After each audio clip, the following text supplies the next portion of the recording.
Man, look at this nice, brand new, beautiful paint job. Ruined!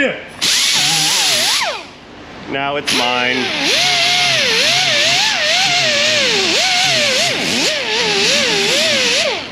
It's mine now. I own it. Hello everybody, good day to you. Welcome back. Glad you guys are here.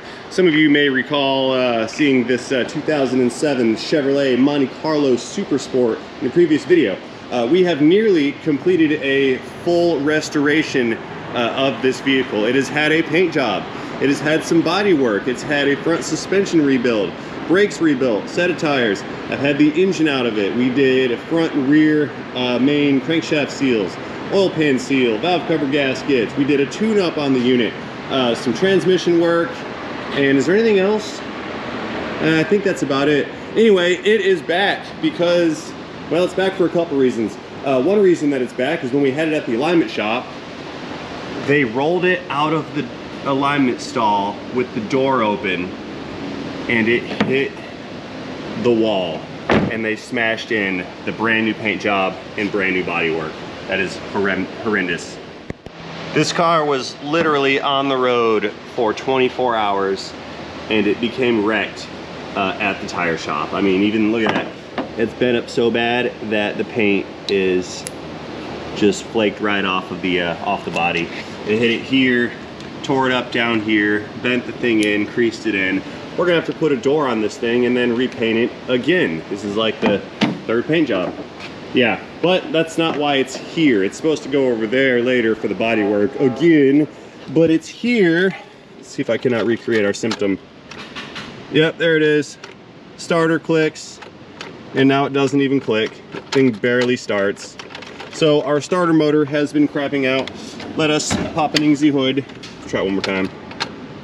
We know it's got a good battery. I had it on a charger.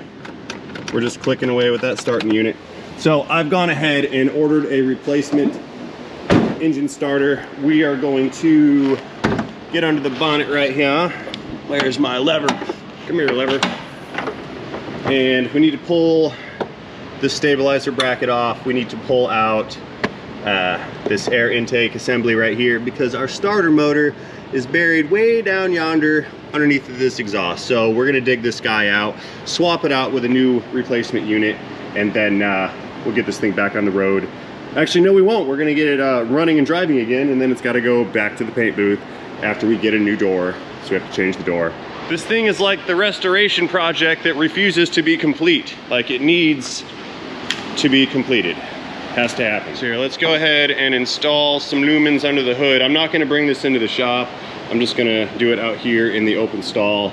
We have a little bit of a breeze out here and it's already parked here. So let's go ahead and get this stuff disassembled and we'll get that starting unit removed and replaced with a new unit. Alrighty, rolling on over. We got the cart on the way. We've got a new starter on the cart. There it is. Let's go ahead and get this thing pulled apart and replace this unit.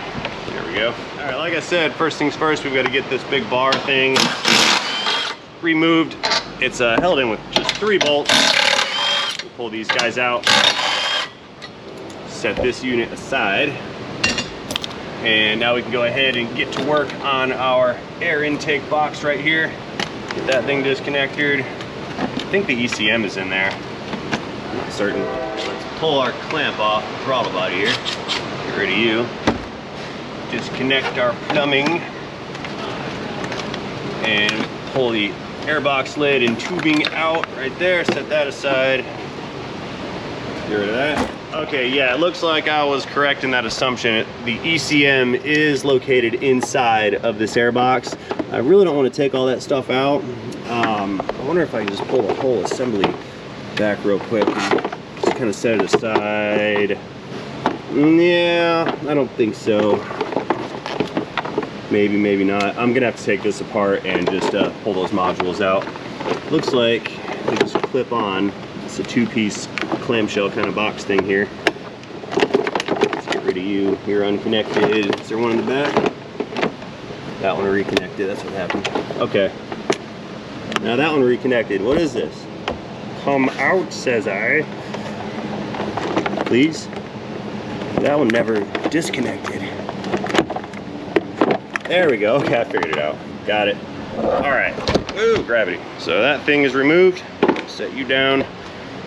And I think what I'll do, we'll just pull, that's not gonna work. We'll pull these modules out of the box. There's a big clip right there on that one. Set that guy aside. And we'll pull the box out. The reason the box has to come out is I need to make room for this starter motor right here. See that? Because we need to unbolt it and then gravity. Computer gravity. It has to come up and then out this way. Okay, let's get our battery disconnected. That's our negative side right here. Pull that terminal off. If there's space to pull it off, it's a tight squeeze on this electron containment unit. Yeah, we gotta turn that sideways, I think. There we go. Set that down there so it can't reconnect by accident or error. There we go. Now we can come back over and start disconnecting our connectors here. Get in there, get that one out. And then we need a 13, I think it's a 13, right there on that stud, and that'll disconnect our power wires. So normally I wouldn't use impact guns on starters, but since this one's junk, I don't care. Pull that guy off, that's our nut. Save that for later. And our two cables, pull those guys off and set those aside. Let's tuck you back over here. That's good. Now, I need to get to the 2 bolts that are securing the starter to the bell housing of the transmission here. Now, there is a slight issue here. I'm going to attempt to do this without pulling this exhaust out of here, but if we look way down past that exhaust flange, the second bolt for the starter is back there. I need to try to get a hold of that. I'm gonna go in there with an extension socket. It's like got a universal on the end of it. We're gonna go down there and try to get a hold of that nut or bolt with this extension, at least to break it loose. If I can get it loose enough, I think I can squeeze my hand in there and work that bolt out. So let's see, we've got the extension on it. We've got another extension on the long ratchet. So we're gonna get in, connect to the other extension and see if we can't get her to come out. It broke free, that's good. Let's see how far I can spin this out before my extension gets stuck. It's kind of gonna be the goal here. And it's already getting stuck, so it's out as far as that can go. I'm gonna leave that one, the top one in, and just reach down in there, and I'm gonna try to work out that that bottom bolt. I don't know if I can do it. Oh yeah, it's turning, Got my phalanges on it. I'd like to get you guys in there for a close-up, but I can't even see what's going on, so I know you can't see. But it is coming out. Now the reason I did not take that top bolt loose is because then some of the weight of the starter would end up resting on this bottom bolt, and it would generate friction that would keep me from spinning this bolt out by hand. So because the top's still tightened up, I was able to get that guy out of there. Look at that. Tight squeeze. Okay, let's get the top bolt removed, and then we'll see if I can't maneuver that starter out from under that exhaust pipe. I might have to pull that exhaust crossover pipe out. I hope I don't. I don't want to. But we're not always in control of those kinds of things, are we? Sometimes we're at the mercy of the universe or the automotive engineers. Come out. Come all the way out. There we go, got her. There is bolt numero dos. And the starter, I think, should be free. Let's see. Anything else holding us up? Any more bolts or fasteners or nuts, wires? Nothing, I don't think so. Why are you stuck then? Like, it moves. See it down there? Yeah, maybe it's just a tight squeeze. Wiggle, wiggle, wiggle. Ha ha ha! Yeah, I got her loose. Good. There she is. That is our starter motor unit. Not looking that great. Let's compare it with our replacement here. Let's see what we're looking at. So far, so good. Motor housing, got the little drain. Here's our gear face. 2 dowel pins. Okay, I think we're in good shape. All right, let us maneuver this little guy back into that hole, reconnect it, bolt her down, get it pinned in, and then we'll see if this thing's in a crank or not. It better. Squeeze you in down there. Switch hands on us here. And I'm using this top bolt hole right here as like a reference because I can't really see anything else to reference this to. There we go. Oh yeah, pins are in. Good. Oh, this is coming along swimmingly. I thought this was going to be more of a headache than what we're looking at here. I was afraid I was going to have to pull that exhaust off. Okay, there's one cable. I don't like that little 90-degree fitting they have on that cable. That seems, that's a little silly to me. And there's a tab. There's a tab right here on that pin that's messing up my clearance for this, what you call it, this cable right here. I need to bend that tab down some. Need pliers. Where's me pliers? Plier drawer tour. Those will do it. All right, trying again. Let's just bend that tab back a little bit. Nothing crazy. Just need to make a little bit of clearance here. Bend. There. Now that fits perfectly.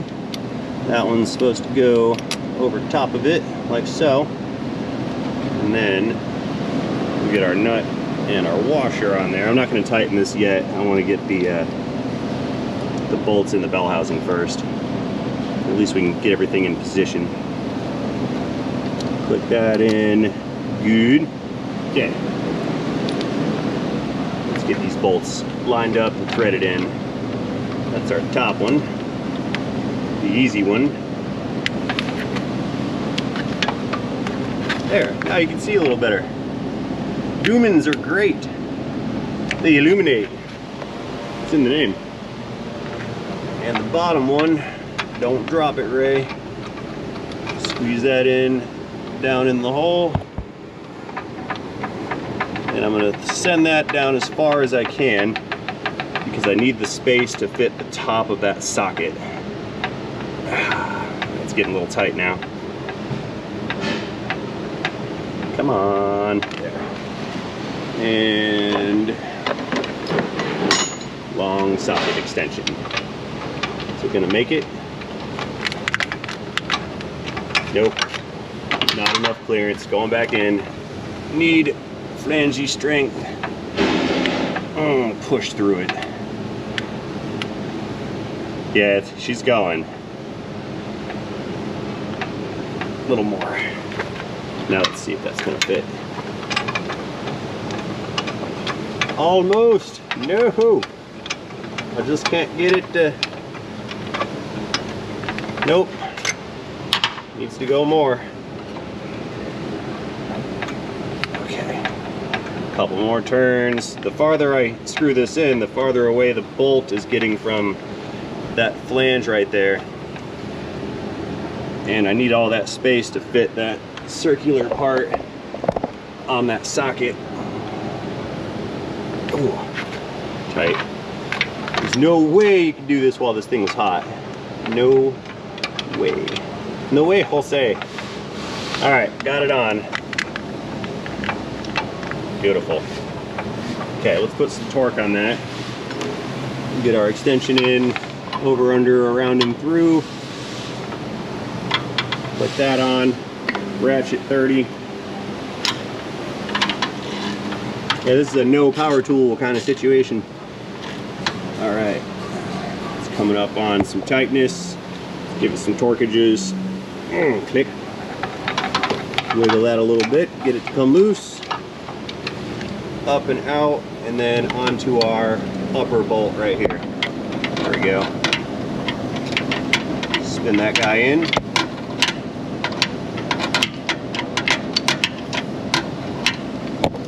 More.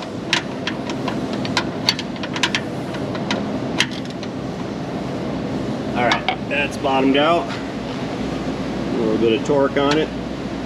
Look at those extensions flex. Alright, that's tight. Don't need this anymore. We'll set you over here. Good. Okay, computer box coming in. That's going to sit and press into those little grommets right there. There's pegs. And I'm feeling this one because that's the easiest one to reach. So we'll push that one in. Get this lined up. And we'll push in, where's that other grommet? Right. I can't find it, but I can feel it. Right there. So that goes right there. Okay, that one's on. Good. Now we tuck that back in out of the way, and we will get our computerizers back in position here. TCM slips in, I think, here. And ECM is going to go right here. And then it should clip right in. Begin clipping in there. Good, good, good. All that stuff's tucked away. The wire passes through. Excellent. Let's get the second side. Slip that guy in. Wiggle that back, and then we'll clip you right into position here. 2 clips there, and 2 more right there. Ow. You remember that starter solenoid stud? I forgot to tighten it. I got ahead of myself, and therefore I am behind. So now I gotta reach in there and tighten that little nut. Oopsie. Error. No worries, I can still reach it, kind of. I'm not taking this box back out, so I will reach it. Let's get right in there. And I'll hit it with the wrench. We'll bring that up on torque, and that is that'll be in good shape there. Okay, so how many people commented that I forgot that before I found that I forgot that? Comment again if you already commented that you forgot that. I'm curious. I'm curious to see if you guys are paying more attention than I am. Which is interesting, because I'm like standing here and you're not. You're sitting over there, somewhere else. But we are all here together. It's the miracle of the interwebs. We can form communities based on random things. That's pretty cool, I think. There. Now we'll put this little protective rubber, don't ground out this battery terminal device over. Stick that on there. Now we can get our air filter and our lid and our intake plumbing. We'll be good to go here, as long as it starts. Misdiagnosis. Nah, it's really hard to misdiag a starter. Whoa, hit you guys with an air filter. That's a new one. So filters, that's going back in. Put our wire aside. We need to slip this guy down. Now there's some alignment pegs in the bottom of this intake lid, and those need to slip down and in, which is harder to do than it is to say. There we go. It's not okay. I cannot achieve proper alignment. There's forces at work against me here. Let's pull off the rest of this bellows boot right here. Let's get rid of this. It's not really a bellows boot.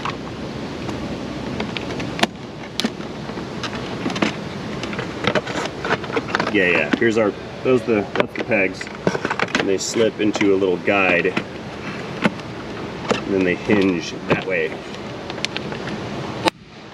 Okay, now that's on. So now we can put our intake boot back on. How's this gonna work?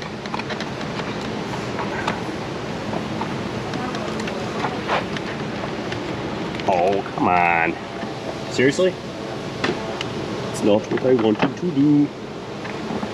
See how they like to fold and get stuck? There. Much more better. Okay. It's all good there. Let's plug in this mass airflow. And our PCV hose that clicks on. 2 more hose clamps. There and there. Good. All right. Starter's in. It's tightened down. It's wired up. It's down and up. Let us restart things the engine. See how this thing, we'll see how it cranks after I put the battery back on. See, I can't remember anything I'm doing. This is what happens when you try to squeeze stuff in the midst of a schedule. Forgetting the details.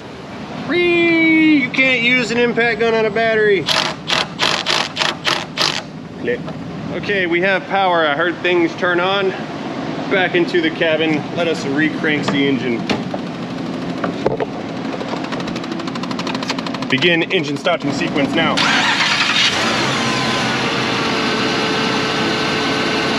Woo! It is alive. It runs, it cranks. Very good. Let's try it one more time. We'll shut her down. Horrible. Let's go ahead and shut her down. Powering off. Powering back on. Nice. I like it. One more time. And yeah, that's an actuator. I gotta fix that too. All right, she starts, she cranks. Nice positive cranking engine action. It's good to go. So at this point, I'm gonna go ahead and close this video out right now. I know it's a short one, but it was also a nice, easy, quick job. So having said that, I'd like to thank you guys. Shut up, actuator. I'd like to thank you guys. Really? So anyway, thank you guys for watching this video. As always, I hope you enjoyed this video. If you did in fact enjoy this video, please feel free to let me know about that in the comment section down below. If you did not enjoy this video, you can comment that down below also. So anyway, again, as always, thank you guys for watching. Most importantly, don't forget to have yourselves a fantastic day. See you guys in the next one, in the video, in the Chevrolet, in the 5.3 liter powered, brand new-ish 2007 V8 Chevrolet Monte Carlo Super Sport in the transmission.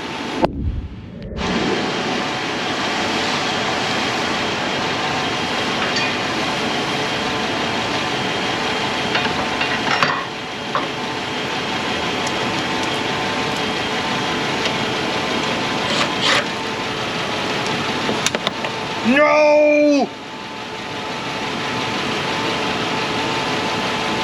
Why? Aha! I see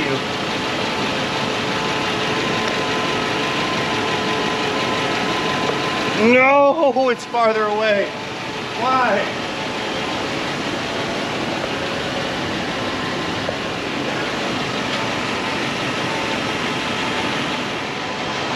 This will do it.